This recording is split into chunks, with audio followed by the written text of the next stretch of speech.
Sejam todos bem-vindos a mais um comentário da lição da Escola Sabatina, do Beit Midrash. É um motivo de grande felicidade que nós podemos gravar mais um vídeo para vocês com os comentários de um contexto mais exegético, mais judaico, desse guia, do nosso guia de estudos que nós estamos utilizando neste trimestre. Este trimestre, como nós já falamos, é Atos dos Emissários ou Atos dos Apóstolos, Maaseh HaShlihim, que é o nome hebraico. Foi escrito pelo Dr. Luiz Kumparovsky, um comentário, uma lição muito boa. E nós estamos aqui na comunidade judaica, no nosso centro de estudos, para gravarmos esse comentário para vocês. Esse lugar é muito gostoso, maravilhoso, um lugar fantástico, em que nós tivemos hoje um serviço muito gostoso, muito bom. E agora nós estamos aqui gravando. Boa tarde para você que assiste à tarde, boa noite para você que assiste à noite, bom dia para você que estiver assistindo durante o dia. Que o Eterno bendiga a vida de cada um de vocês. Hoje eu tenho o prazer de, assim como essa semana estivemos com o Javier Elias, hoje nós estamos aqui com uma pessoa muito querida, uma pessoa muito especial também, estudioso da Palavra de Deus, que é o Mauro, um dos nossos líderes aqui no Centro de Estudos, um dos nossos líderes da comunidade judaica. Maurão, Baruch Rabá, que Deus abençoe muito. Estamos muito felizes que você está aqui. Eu estou feliz também, estou muito feliz de estar aqui com o Sérgio, esse Roche que eu admiro tanto. É um prazer muito grande estar com ele para poder falar sobre a lição, sobre os estudos e sobre esse tema tão importante que é as primeiras ações dos emissários de Yeshua. Muito legal, muito legal. Nós vamos fazer uma oração agora, nos acompanhem na oração, pedir para o Mauro fazer essa oração e logo em seguida nós retornamos, mandamos um abraço e começamos o nosso estudo. Maurão, por favor. Vamos lá. Eterno nosso Deus, somos gratos a Ti, Senhor, por estarmos aqui nesse dia de Shabbat, para poder falar da Tua Palavra, poder ver as histórias que o Senhor deixou para nós, ver os exemplos, Senhor, das pessoas que o Senhor escolheu e nos colocar à disposição da Tua obra, do Teu poder, do Teu Espírito, para que sejamos usados por Ti também, Senhor. Amém. Capacite-nos, dê-nos o Teu entendimento, te pedimos em Teu nome eterno. Amém. Amém. Pois bem, antes da gente começar a lição, aqui uns minutinhos para nós mandarmos uns abraços. Vai mandar aqui já início um abraço para minha família, claro, né? Minha esposa maravilhosa, querida. Hoje não tem a biblioteca, não tem a biblioteca, né? E estava arrumadinha. Você viu que estava arrumado, né? Estava muito bom, arrumado, está fantástica aquela biblioteca ali. Né? Graças a ela, viu? Sim. Graças a ela. A obra é sensacional. Ela é fantástica, né? Ela é fantástica. Deus abençoe muito aí na Argentina, que Dios te bendiga mucho a todos los argentinos, que reciban las bendiciones de nuestro Dios y que sean muy bienvenidos, nos acompañen en el estudio. Si necesitan una traducción, pedirle ahí a alguna persona que les traduzca porque no vamos a tener mucho tiempo para hacer traducciones acá. Bueno, e também quero mandar um abraço para o Dalton, que esteve na comunidade conosco hoje, a sua família, ali do Espírito Santo. Que o Eterno bendiga a sua vida também. Que o Eterno bendiga a vida de todos aqueles que têm acompanhado aí o nosso trabalho. Tiago Santana, que participou junto conosco de uma das gravações também. Que o Eterno esteja com ele aí na continuidade do evangelismo. E também na continuidade dos seus estudos lá na Faculdade da Bahia. E a todos da Faculdade Adventista lá na Bahia também, que estão mestrado lá com o Gilberto Tais, com essa turminha toda aí. Sejam todos bem-vindos ao canal e que Deus abençoe a vida de cada um de vocês. Ronaldo, seus abraços. É óbvio que eu vou começar pela minha esposa também. Claro, esperto, tem né? jeito, Claro. Tem que ser. Um beijo da princesa Érica, um abraço para o Matheus, meu filho, que está aqui com a gente hoje. Benjamin também, meu filhinho, a Sara, minha nora. Mandar um abraço para os meus familiares, tenho muitos familiares adventistas aí a perder de vista. Meus irmãos, minha mãe, meu pai, pessoal da igreja ali do Monte Alegre, que é minha primeira casa adventista, o Luiz Barbosa, meu amigão, o Alexandre. E um abraço para todo mundo aqui também da nossa comunidade, o pessoal que nos acompanha, da nossa festiva, alegre e importantíssima comunidade. Legal. Qual é o nome daquele rapaz que esteve no dia do curso aqui? É o Luiz Barbosa. Luiz, grande abraço para você também, viu? Um abraço enorme, volte mais vezes, você está muito bem-vindo aqui também. Quero mandar um abraço também, desculpa, no início ali, eu quero mandar um abraço também para a Natasha e para o Marcos, que são os meus filhos queridos, maravilhosos, salve, salve, que estão sempre me instigando com perguntas. Sim, sabe, isso né? é muito bom. É muito bom. Aliás, quem quiser fazer pergunta para o pastor Sérgio, sensacional. Ah, que bom, então, assim a gente enrola bem, né? Agora, tem uma pessoa que a gente tem que mandar um abraço especial, né? Tem. O Roger. O Roger. Aquele homem que assim, Roger. o nosso Rochemore, ele assim, Roger, pô, a gente está sentindo muito sua falta, né? Que Deus abençoe muito você aí também aí nos States, né? E estamos orando muito por você e pela sua família também. Volta logo aí porque você é parte. Eu estou até doente pela ausência do nosso Roger. É por isso que eu estou do lado dele aqui o tempo inteiro, porque senão a gente não vai conseguir, ele não consegue se mover. Então assim, ó, eu estou tentando cuidar do pessoal, mas o Mauro é complicado, viu, Roger?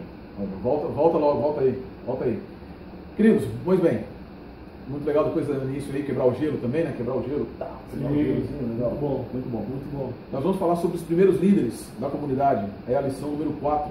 Lição número 4, os primeiros líderes. Eu só vou passar os títulos da semana, porque a gente vai falar mais genérico, né? Então, claro. Só passar os títulos. Para o domingo, é a nomeação do 7. Eu vou usar aqui o guia que a gente utiliza da comunidade judaica, tá? O trabalho de Estevão perante o Sanhedrin, ou Sinédrio. Depois nós temos o Messias no tribunal, no Santuário Celestial, ou Mashiach no tribunal do céu, espalhando as boas novas, ou o Evangelho, e aí terminando na sexta-feira com o estudo adicional. Primeiros líderes. Um verso de memória, lê para a gente aí, por favor. Um verso. Assim a palavra de Deus continuou sendo espalhada. O número de Talmidim crescia rapidamente em Jerusalém. Também um grande número de Kohanim tornou-se obediente à fé. É Atos 6:7. Muito legal. O que a gente pode falar a respeito da conformidade? De como eram os primeiros discípulos? Uma das coisas, acho que as pessoas geralmente pensam, a gente comentou inclusive nas algumas sessões passadas, que parece que o cristianismo surgiu, né, do nada. Assim, tá? E não é bem assim, né? Eu gosto de recalcar isso, lembrar muito disso. Quem eram os primeiros líderes da igreja? De onde eles vieram? Bom, nós conversamos justamente sobre isso na lição de hoje. Eu acho muito importante recapitular também, porque a gente tem a impressão que há uma ruptura. A partir do momento que o Mashiach ressuscita e que ele sobe aos céus, a impressão que dá é que há uma ruptura da história, da vida, do legado que todos os discípulos tinham. Verdade. Que todos os Talmidim tinham. E essa ruptura ela não existe nesse primeiro momento, e vai demorar muitos e muitos anos depois para acontecer essa ruptura. Porém, todos eram judeus. E o que eu achei muito interessante, que o Dr. Paroski enfatizou na lição na 3, é a ideia do templo. Muito bom, realmente. Como a identidade, como se fosse necessário iniciar essa querrilá, essa seita, no sentido positivo da palavra seita, iniciar no templo, onde era a identidade judaica. Exatamente. A identidade judaica. A gente precisa entrar num contexto histórico de que os judeus nesse período vivem num período muito complicado, um período sob domínio romano, muitas revoltas, a situação política não era nada boa, e o templo em si, ficar perto do templo e em Jerusalém, isso reforçava a identidade judaica deles. Dos discípulos. Dos discípulos, principalmente, porque se nós formos levar em conta a ordem que o Mashiach dá, qual foi a ordem? Ele fala primeiro ali, que permaneçam. Primeiro ali, mas depois Eles passam e vão para todas. Exatamente. Mas eles não vão. Não vão. Eles não vão, eles ficam. São desobedientes. São desobedientes. Eles ficam para reforçar essa identidade judaica. Essa identidade que não é só religiosa, Sérgio. Claro. Ela não é só religiosa. Ela é histórica, ela é étnica. E ela é uma questão de sobrevivência. Necessário. Necessário. Até para a comunidade primitiva, para que ela pudesse não ser acusada de ser algo no vácuo. Porque no contexto romano, a gente lembra disso, existia um conceito de religio líquida e religio não líquida. Era a religião permitida. Se o cristianismo surgisse do nada, ela seria automaticamente considerada uma religião não lícita. E ela teria morrido pela perseguição romana. Claro, houve perseguição romana. Sim. Mas ela foi mais abrandada justamente pela identidade judaica dos primeiros Talmidim. Eu acho que isso é interessante, muito interessante. Mas me diz uma coisa, todos os judeus daquela época eram tipo assim, um corpo monolítico? Todo mundo era judeu de Jerusalém? Como é que é essa história dos helenistas aí? Não, exatamente. Você não tem um bloco monolítico no judaísmo. Nunca existiu isso, né? Na verdade, nunca existiu. Nós tínhamos já na formação de Israel como nação, as tribos, cada uma com os seus costumes, com as suas ideias, não falando de lei, a lei era uma só para todos, mas questão de costumes, o que se fazia numa tribo, o que não se fazia. E essa questão do judaísmo helenista, o judaísmo, digamos, de Jerusalém, ela na verdade é antiga, muito mais antiga até mesmo do que o período do Novo Testamento. Sim. Ela vai surgir com o domínio de Alexandre. Depois da morte de Alexandre, a gente passa pelo domínio ptolomaico primeiro, depois Seleucida, que é um domínio que mais digamos, influencia o judaísmo. Verdade. Ele anda em paralelo com o judaísmo, que é um período, por exemplo, que nós não temos nas nossas Bíblias. Ele corre ali no período intertestamentário, Macabeus, que tem a história dos Macabeus, que gera guerras entre o povo judeu, que vai gerar inclusive a criação dos partidos, das seitas que nós conhecemos no Novo Testamento e não conhecemos no Velho, que são os saduceus, os fariseus. Então, existe a ruptura, uma diferença grande, inclusive, porque os judeus helenistas, por exemplo, Sérgio, não têm essa questão do templo, essa questão nacionalista que os judeus de Jerusalém, os judeus ali da Judeia, eles têm. Sim. Não, isso é muito importante, porque uma das características do helenismo, era dos judeus do helenismo, na verdade, é justamente que eles participavam muito menos da vida judaica. Exatamente. Eles eram mais leves, no sentido mais leve, eles eram mais ou menos o pessoal, assim, o pessoal liberal, né? Era o pessoal mais liberal. Então, a ideia, pessoal, é que quem estava vivendo naquele período, que estava no modelo helenista, existia, até lembra que a gente comentou um tempo atrás, que assim, eles desfaziam a circuncisão. Alguns desfaziam a circuncisão para poder participar dos Jogos Atenienses, né, dos Jogos Olímpicos. Porque tinha que ser o corpo perfeito. Exato, e eles participavam nus. E participar nu era vergonhoso, né? Vergonhoso ter tido uma parte do corpo que tinha sido tirada, mutilada.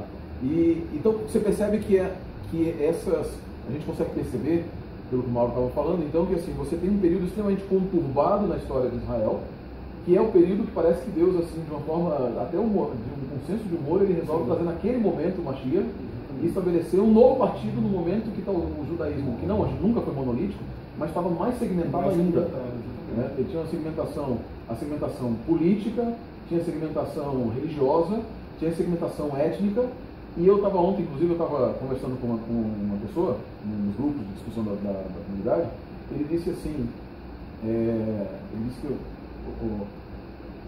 na lição número 3, ele falava sobre o Sinédrio. Isso. E o Sinédrio, ele fala que o Sinédrio naquela época era presidido pelo sumo sacerdote. Sim. Saduceu. Pelo sumo sacerdote Saduceu. Na verdade, existiam dois Sinédrios, né? Dois Sanhedrin. Existia o Gadol e existia um outro. Na verdade, havia outros. Mas tinha um que era mais político, que ele chamava Gizura. E esse Sinédrio era, assim, presidido pelo sumo sacerdote. Já o outro Sinédrio, que é o que a gente conhece como Beit Din, ele não era presidido pelo sumo sacerdote. Olha o tipo de segmentação que tinha. Sim. Porque buscavam poder, muitos buscavam poder, seja pela parte religiosa ou não. E alguns estavam mais próximos dos helenistas. Isso. Bom, eu tenho a impressão que os helenistas, que o templo, mesmo nós tendo os saduceus e ainda tendo templo na vida religiosa, o partido que dominava naquela época, próximo de Yeshua, estava mais próximo dos helenistas do que exatamente. Mesmo no templo, né? Nós conversamos muito sobre isso na lição de hoje, na lição 3, e vale para a gente poder entender o conflito que se faz necessário o surgimento desses primeiros líderes. Você tem o partido dos saduceus, que comandam o templo, eles comandam o templo, por consequência eram maiorias no Sinédrio, muito próximos à política romana, muito próximos, ligados, tanto que o sumo sacerdote ele era indicado pelos romanos, já não era mais uma linha sucessória. Que horrível, horrível. Por outro lado, você tem um partido que o cristianismo se coça de falar no nome deles, mas que era o partido mais próximo do povo, os fariseus. Os fariseus eram o partido que estavam com o povo. Você vê, por exemplo, nos evangelhos, são eles que estão discutindo com Yeshua, são eles que vão nas casas, Jesus vai na casa deles, eles conversam, e, enfim.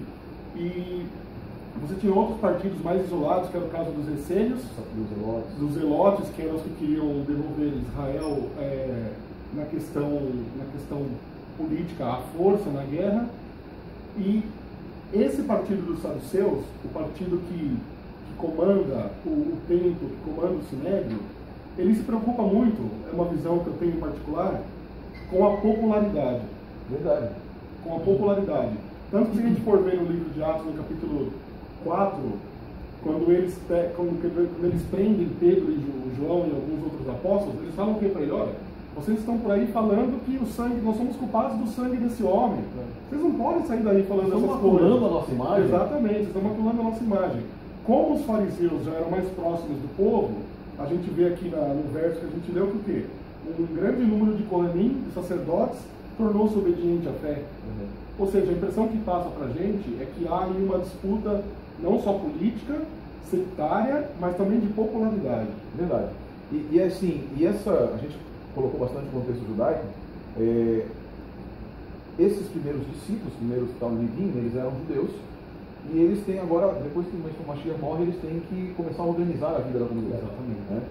E o que acontece assim? Porque tem a nomeação do 7, a gente chama de nomeação do 7, né? No capítulo 6. Mas existe um contexto para isso também, né? Que a gente percebe que assim, toda essa discussão entre fariseus e saduceus, e só para uma coisa para vocês, tá? Yeshua, que nós comentamos na lição também, Yeshua era um rabino fariseu. Um rabino fariseu. Ele era um rabino fariseu. Aliás, eu recomendo, Sérgio, que as pessoas coloquem no Google, coloca bem assim, Jesus e Hillel. Hillel com H-I-L-E-L. Isso. Você vai achar o rabino Hillel, avô de Gamaliel, que aparece no livro de Atos. As coisas que o rabino Hillel falava bem anos antes de Jesus, e o que Jesus fala no Sermão do Monte, por exemplo, a similaridade que existe entre os discursos. Muito legal. Há um rabino chamado Jacob Neusner, e ele escreveu um livro chamado Um Rabino Discute a Torá com Yeshua. Muito bom esse livro, e ele fala disso. Ele fala das similaridades entre Yeshua e Hillel também. Sim. Depois que o Mashiach morre, né, eles, ainda dentro do judaísmo, mas a gente percebe que essas discussões dos partidos, e agora mais relacionado ao helenismo e ao judaísmo de Jerusalém, ela também entra na comunidade. Como é que isso aconteceu? O que aconteceu? Não tinha como não acontecer. Com certeza. Né? Não tinha como não acontecer. Até porque estava dentro do contexto judaico. Se judeu que não discute, não exatamente. Como você mesmo diz, onde tem dois judeus, tem três opiniões. Tem três opiniões. Então, assim, a seita do caminho, ela não faz separação nesse primeiro momento. Então, a própria escolha dos 12 Talmidim, dos 12 apóstolos, ela é feita por Yeshua de uma maneira em que ele não pega um grupo que pensa só de um jeito. Você tinha ali no meio do pessoal, o pessoal que seguia João Batista. Sim. Depois você tinha um cobrador de impostos, você tinha um Zelote, Simão o Zelote, que devia ser um cara mais radical, né? O próprio Judas Iscariotes dá a entender que era um pouco dessa linha também, de querer a libertação de Israel, essas coisas. E depois disso, no meio de tantos adeptos vindo para essa nova seita, esses adeptos também não são um grupo só, que pensam de uma maneira só. Né? Não são. Os próprios apóstolos, a gente vai ver mais para frente, a discussão entre Pedro, entre Paulo, entre Pedro e Tiago, né, que vai vir um pouco mais para frente. Então, o judaísmo helenista, ele, como você falou, ele é um pouco mais liberal. E o que acontece na primeira reunião? Eles acusam o judaísmo de Jerusalém de estarem favorecendo apenas as viúvas, os pobres e os órfãos de Jerusalém. Eu acho que é interessante, porque no período posterior, o Talmud, ele vai falar lá no Tratado Sotá, ele vai dizer assim, eu estava até lendo aqui no comentário que a gente colocou na lição, no Talmud Sotá 41, você vê como era essa coisa dos helenistas, essa discussão, que entra na igreja primitiva, né, naquele lá primitiva, e nos dá um contexto interessante, porque assim, era proibido ensinar grego. Isso. Era proibido ensinar grego. O pessoal de Jerusalém lá diz assim, que nenhum homem ensine grego a seus filhos, né? Você pode imaginar como é que pode ter sido assim, para os cristãos, para os primeiros discípulos, né? Para os primeiros discípulos, eles terem uma grande quantidade de helenistas se convertendo. Exatamente. E para os helenistas, que a gente percebe do lado dos Yehudim, dos cristãos, né, dos Talmidim de Jerusalém, você vê um monte de gente vindo dos helenistas, trazendo seus costumes,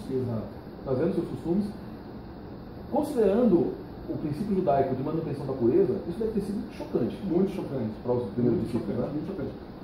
Vale ressaltar que provavelmente, e aí a gente está conjecturando, mas aqueles 3.000 conversos no discurso de Pedro, provavelmente helenistas. A maior parte. A sua maior parte, porque se fez necessário ali até no Shavuot, o dom de línguas, provavelmente a maioria deles, que ouviram eles falarem na mesma língua ali, a maioria eram helenistas. E mais uma coisa, Sérgio, que é interessante. Os Talmidim, a maioria deles nem de Jerusalém eram. Eram do interior da Judéia, da Galileia, com outros costumes também. O choque era inevitável.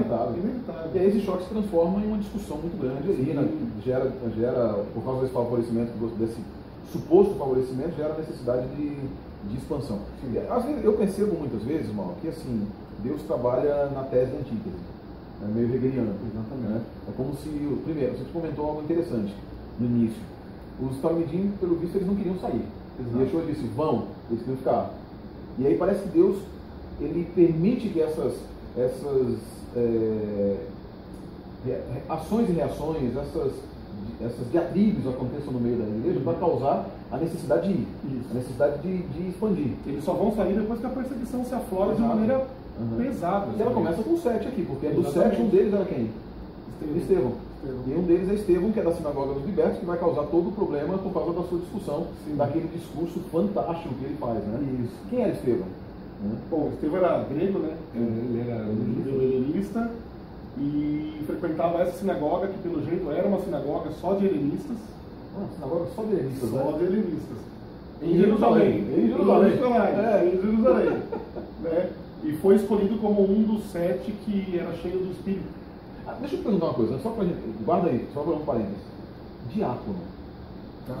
Diáconos, né? Porque assim, a gente faz hoje no cristianismo muita diferenciação entre cargos, né? Diácono, entre ancião, pastor, entre bispos, apóstolos, etc. Parece que não era assim não, né? Não era assim não. O que a gente pode aprender dessa situação aqui? Bom, em primeiro lugar, eu tenho uma visão muito interessante sobre as pessoas que Deus chama, né? Por exemplo, eu estava conversando outro dia lá com Elias sobre os nossos profetas preferidos. Eu tenho o meu, é óbvio que Moshe é imbatível. Mas eu, ultimamente, como eu ando um pouco aí atribulado, eu gosto muito de Jeremias. Mas você nota que sempre quando Deus chama, para quem é chamado, não é uma boa coisa. Não, nem um pouco não. Não é uma boa coisa. Diácono, ancião, presbítero, pastor, é para servir. É para apanhar também. É para apanhar. É para servir. E é por isso que a palavra diácono que aparece aqui, na verdade, os discípulos, né, os talmidim, será que nós temos que servir a mesa? Né? Ou seja, é um processo de diaconia. Os diáconos ali, eles foram considerados não menores do que os discípulos, mas com função diferente do processo de servir. Exatamente. Né? Que é isso que você estava comentando. O pastor, o bispo, o roche, o rebe, o enviado, o emissário, todos têm uma função: servir a Cristo e servir a comunidade. Servir ao Messias e servir a comunidade. Eu acho que isso é muito interessante no que diz respeito, porque a gente vai ver logo em seguida exatamente isso. Eles começaram imediatamente, impuseram as mãos, e imediatamente eles começaram. Sabe o que eu penso que acontecia também, Sérgio? Nós estamos falando aqui de pessoas que vieram para participar dessa comunidade através de um discurso. Isso. Mas um discurso muito distante do que é o nosso hoje. Porque é um discurso de quem conviveu com o machismo. Que fantástico. Né? Na lição passada nós vimos Pedro falava direto, falava, olha, eu preciso falar disso porque eu vivi, eu convivi.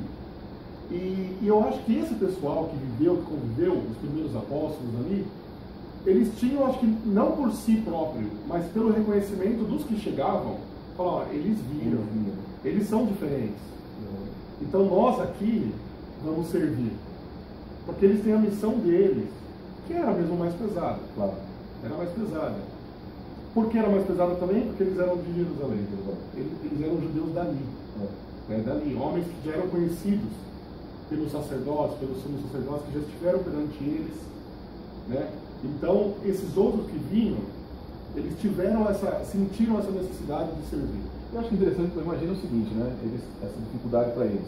Os outros, quando falavam de ressurreição, eles podiam colocar a culpa dessa mensagem, que não era muito digerível para o pessoal dominante, os sacerdotes, neles.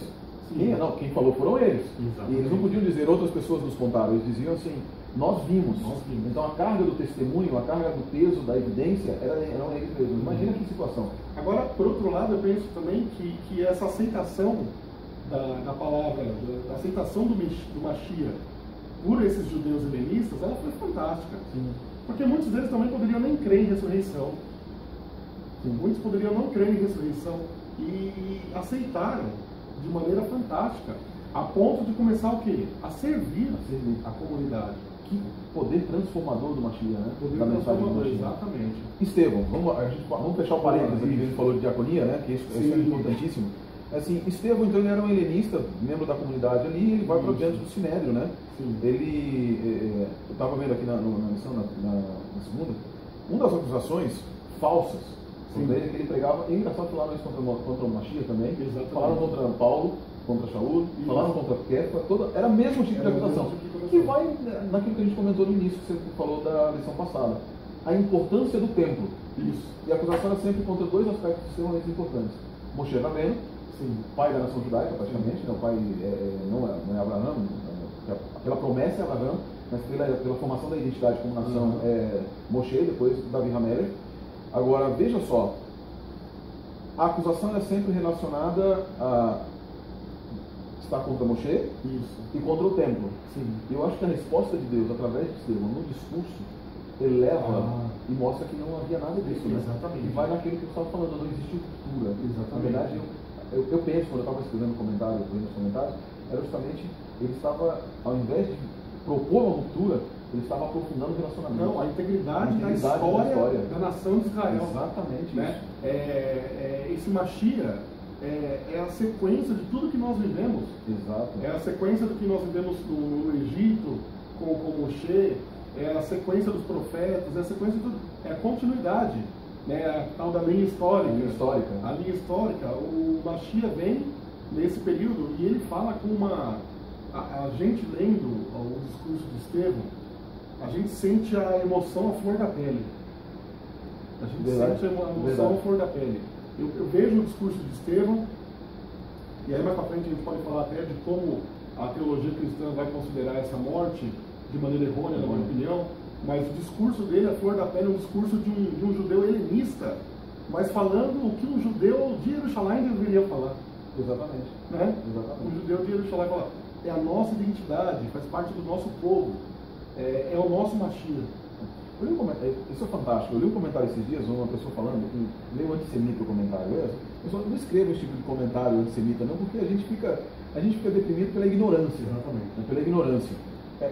Deixa eu só colocar um ponto aqui. Nós não estamos aqui exaltando o judaísmo simplesmente de uma forma. Nós queremos, com esses comentários, com o trabalho que a gente tem feito, é colocar o relacionamento entre o judaísmo bíblico e o Mashiach de uma forma correta.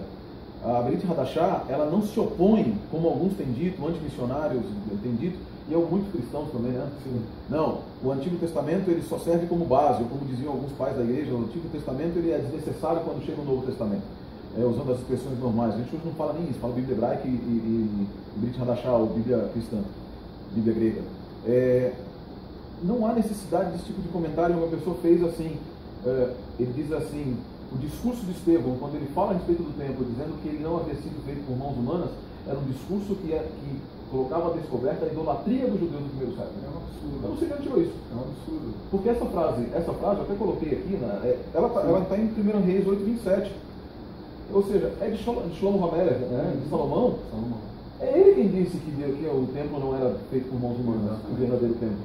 Então, quando a pessoa pega judeu, dois judeus falando, mesmo que um fosse helenista, Estevão, e o outro que é um dos grandes homens da nação, dizendo que não foi feito por mãos humanas, e utiliza essa frase para dizer que estava colocando a descoberta idolatria, eu acho que a pessoa não tem a mínima ideia do que está falando. Não tem.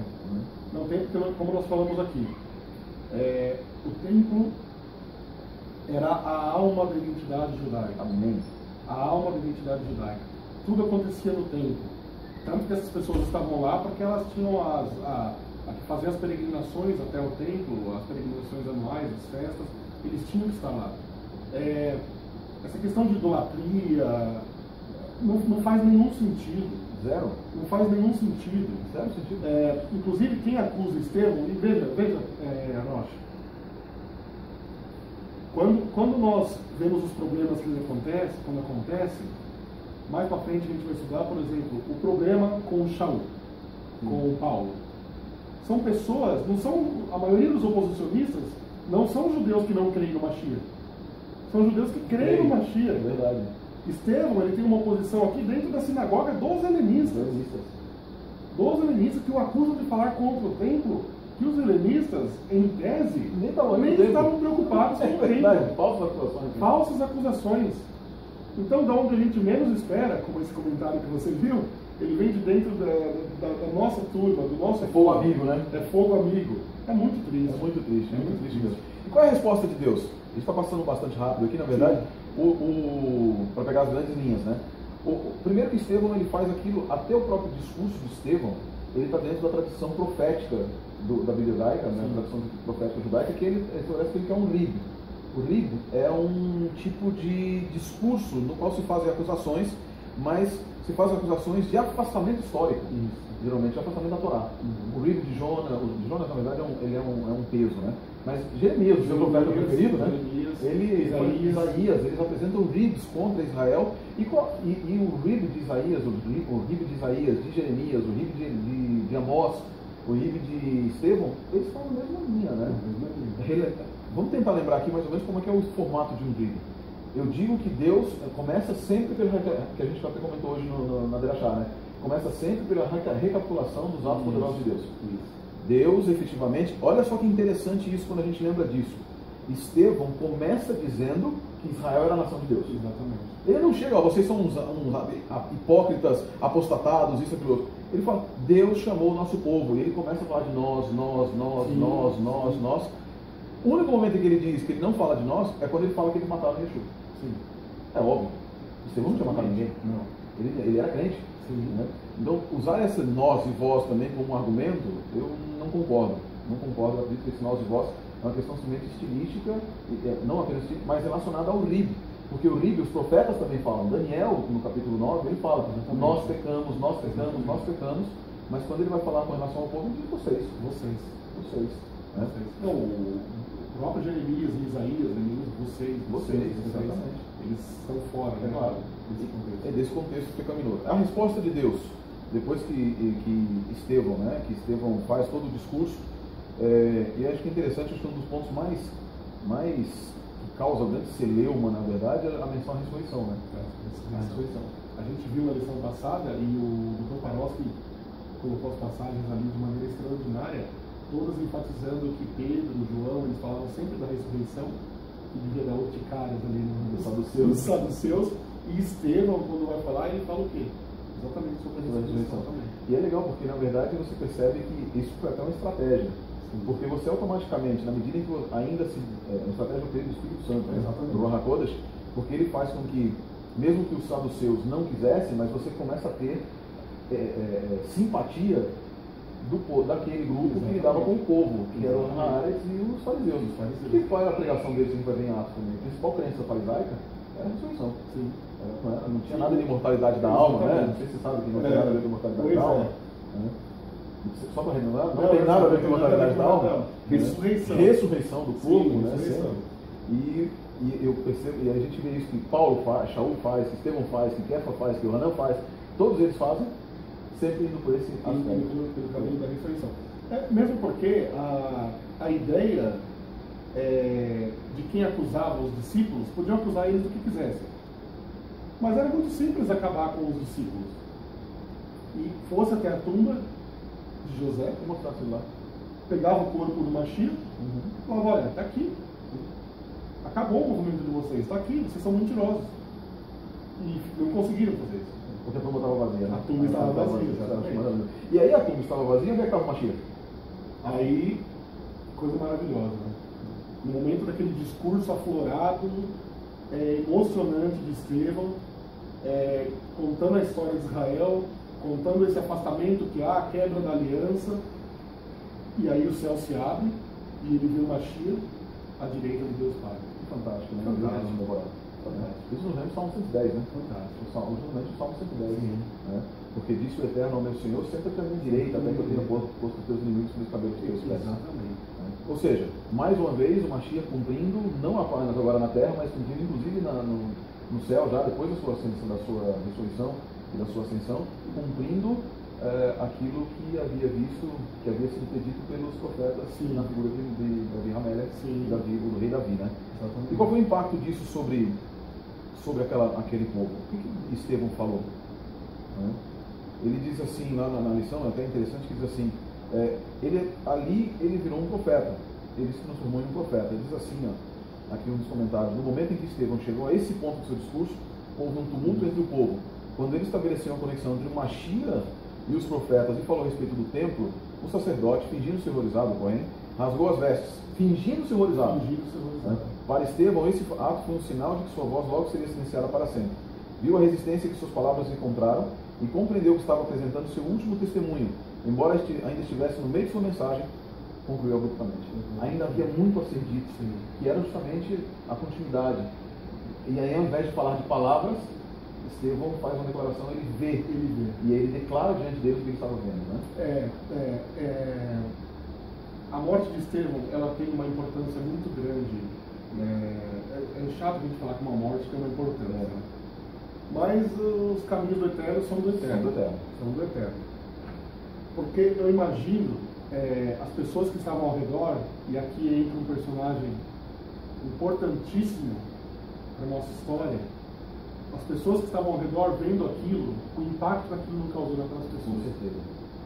O impacto era uma acusação falsa, eles se defenderam de uma acusação falsa, o sacerdote ali, o correio, fingindo estar horrorizado, rasga suas vestes, e aqui a gente vai entrar no homem que segurou o manto de Estevão. Né? Aí a gente vai falar na próxima semana, inclusive, mas eu só até peguei aqui, deu ainda na semana que vem, no comentário, porque é interessante, um trecho bem legal, porque o termo grego utilizado lá no caso de Shaul, quando ele estava segurando ali, aprovando, que diz o termo do capítulo 8, né, diz que ele aprovava a morte de Estevão. E o termo grego utilizado ali não é apenas aprovação, mas o desejo de que aquela morte acontecesse. Ou seja, ele estava vangado, estava incomodado. Acho que a palavra é essa, a palavra assim, do que estava acontecendo naquele momento com relação. Porque Shaul também era helenista. Ou provavelmente ele frequentava a mesma sinagoga. E ele vê alguém da sua sinagoga, que talvez fosse um dos líderes juntamente com ele, convertido e agora pregando com força, com poder. E talvez ele, um homem sábio como Shaul era, não pôde debater as suas argumentos. Não tinha como debater. E aí ele fica muito chateado com isso. O Shaul fica muito chateado. É normal, né? A gente conhece muitas pessoas que estão chateadas quando não conseguem debater argumentos. O nosso ego está lá em cima. Está lá em cima sempre, né?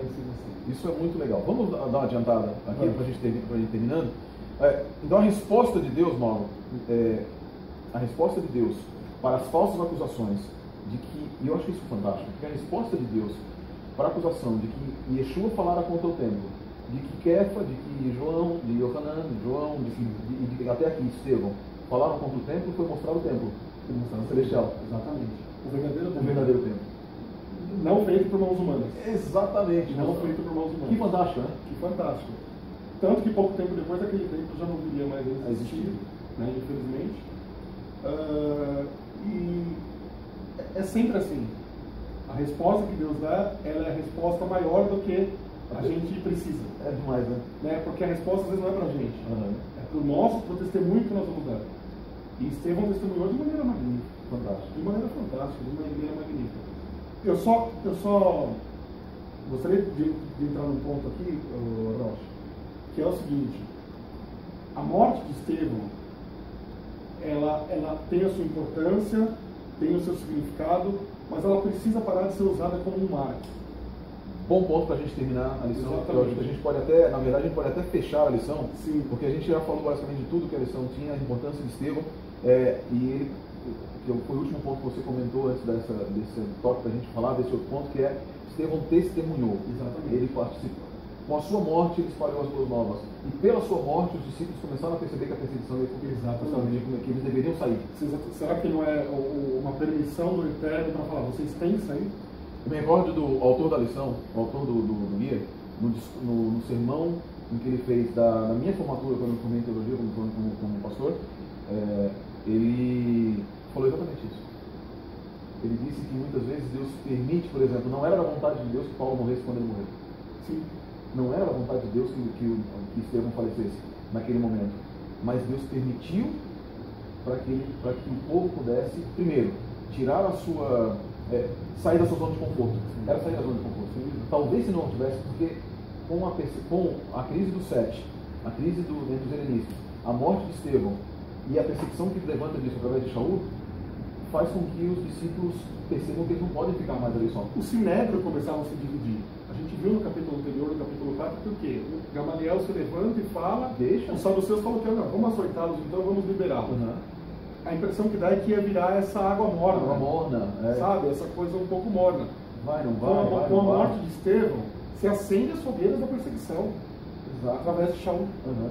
Se acende essa fogueira, perseguição pesada, que rompeu as fronteiras da Judéia. E Gamaliel era o professor de Shaul. O professor de Shaul. Ele era o moreiro de Shaul. Então, agora eu acho que é o ponto-chave da figura de Estevão. Eu particularmente não concordo com a ideia que Estevão tenha, que a morte de Estevão ela cumpra as 70 semanas no final. Eu penso que ali a ideia, na verdade, e aí talvez seja um estudo mais dirigido num outro momento, mas a minha visão é que quem cumpre, ela circunstancia o cumprimento disso. O cumprimento das 70 semanas. Por quê? Porque o hebraico lá de Daniel 9, ele não fala selar a profecia, ele fala selar o profeta. Né? Selar o profeta, Hanavim. Né? Então, selar o profeta, quem seria esse profeta? Será que seria Estevão? Não. Quem você pensa que é? Shaul. Exatamente. Shaul. Nós não combinamos não.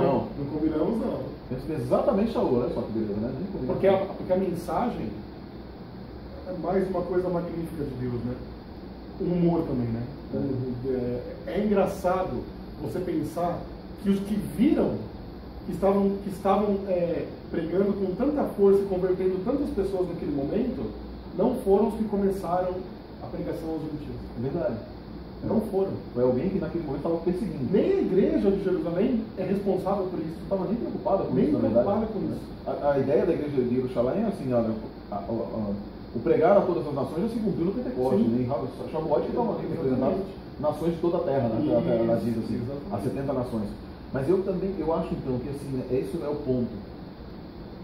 O discurso, a morte de Estevão, como foi feita, porque tem todo um processo que está descrito, a gente escreveu aqui no comentário, um processo que deveria ter sido seguido, que não foi seguido com Estevão, não foi seguido, que deveria ter dado permissão para ele, 3 vezes um cavaleiro que deveria estar e tal. Shaul segurando as roupas deles. Isso impacta demasiadamente a vida dele. Impacta muito a vida de Shaul. E eu penso que é ele que é o profeta que está previsto lá que é selado. Exatamente. Porque através dele, você que está ouvindo, e que não é judeu, mas é um crente do Mashiach, é através dele que você conhece o Mashiach hoje. É assim ou não? Com certeza. E é através de Estevão que ele conheceu. O cristianismo existe por causa de Paulo. Exatamente, ele é o grande gênio do cristianismo, no sentido não de criador do cristianismo, mas de sintetizador do cristianismo. E foi extremamente importante. Vamos falar dele semana que vem. Semana que vem nós vamos falar dele. Mas é um ponto que eu queria voltar, queria que você falasse. Então, qual é a relação de Estevão, qual a importância na morte de Estevão no que diz respeito às 70 semanas, no que diz respeito, e onde é que está o grande erro? Acho que é o grande erro, um erro que tem causado problemas no relacionamento entre cristianismo e judaísmo, e aqui, pessoal, da Igreja Adventista, entre adventistas e judeus, até hoje. Sim. O que nós costumamos dizer, costumamos ouvir? O apedrejamento de Estevão marca o fim das 70 semanas. Ok. E aí Deus rejeita Israel como nação. Pessoal, vamos fazer uma análise histórica. Israel como nação já tinha deixado de existir há muitos e muitos anos. Muitos e muitos anos. Vamos fazer uma análise teológica. Eles estavam vivendo numa quebra de aliança. O domínio era estrangeiro. Ou seja, não existia ali aliança. Era maldição da aliança. Era maldição, né? Era uma maldição. A terra não pertencia a eles. A terra não pertencia mais a eles. O reino com as 12 tribos já não existia mais há muito tempo. As 70 semanas para mim marca o início, ela é marcada com o início da pregação do evangelho aos gentios. Exatamente, concordo 100%. Forçado por Deus. Exatamente. Previsto por Deus. Previsto e forçado. Levado ali por Deus. A escolha que Deus fez, escolher aquele vaso que Deus fala, que é Shaul, que é um judeu que se considerava fariseu de fariseus, mas porém helenista, que saberia conversar com todos os partidos. Eu fico impressionado com isso porque assim, eu me recordo de Jeremias 31, né? Jeremias 31, quando fala de afirmar uma nova aliança, e é interessante porque A gente conhece muito Jeremias 31 a respeito de vou firmar uma nova aliança, uma nova aliança, uma nova aliança, só isso que a gente lembra. Mas no verso 35, olha que coisa interessante, né? Assim diz o Eterno, que dá o sol para a luz do dia, e as leis físicas da lua, e as estrelas para a luz da noite, que agita o mar e faz bramir as suas ondas. O Eterno dos exércitos é o seu nome. Se falharem estas leis fixas diante de mim, diz o Eterno, deixará também a descendência de Israel de ser uma nação. A gente não está querendo dizer aqui que exista qualquer tipo de profecia, nós não somos dispensacionalistas, nós não existem profecias específicas para o restabelecimento de Israel, etc. Mas existe uma profecia de que Israel não seria rejeitado por Deus. Mas isso não significa que Israel não poderia rejeitar Deus. É diferente. É diferente. Por outro lado, o fato de que Deus não rejeita o seu povo permite que gentios sejam integrados à aliança. Eu acredito que, na verdade, Shaul, e ele vai escrever isso no livro de Romanos, na carta Romanos, capítulo 9 a 11, a ideia das duas oliveiras, das oliveiras. Eu acredito que, na verdade, Shaul mesmo entendeu corretamente a mensagem que muitos dos seus grandes apoiadores, propagadores de hoje não entenderam. Deus não rejeitou Israel, Deus expandiu a Bessorá, o Evangelho. Deus expandiu a aliança. Acho que a palavra é essa, né? Aliança. Expandiu a aliança. Expandiu a aliança. E ele mesmo fala, né? Se na rejeição, sim, Deus abençoou o mundo inteiro, imagine quando estiverem no restabelecimento. É o Colo Israel. É o Colo Israel. Mauro, foi fantástico. Valeu. Eu agradeço. Muito bom mesmo. Pessoal, você faz parte do Colo Israel. Judeus ou não, a certeza, principalmente para hoje, no mundo de hoje, a certeza de que o Eterno não te rejeitará, é porque Deus não rejeita o seu povo que de antemão conheceu. Grande abraço, forte abraço, até a próxima.